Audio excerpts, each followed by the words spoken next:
توانای هونەرە جوانەکانی کفری بەشی موزیک لە وەرزی دووەمی چالاکیەکانیدا کۆنسێرتی گۆرانی موزیکی بە ناوی چریکەی ڕێبەندان ساز کرد.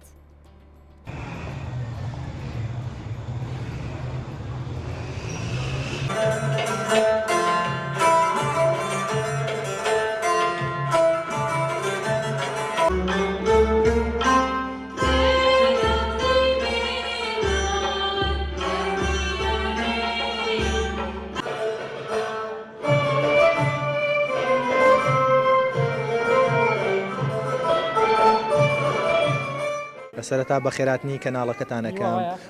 ئامانجی ئێمە لە ئەنجامدانی ئەم کۆنسێرتە ئەوەیە کە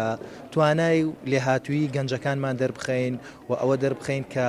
مۆسیقای کوردیش زۆر زۆر دەوڵەمەندە و هونەری مۆسیقای کوردی و مەقامات و پارچە موزیکی کوردی بە جیهان بناسیێنین و پاڵپشتی خوێندکارەکانمان بکەین کە لە داهاتووە کۆنسێرتی جوانتر پێشکەش بکەن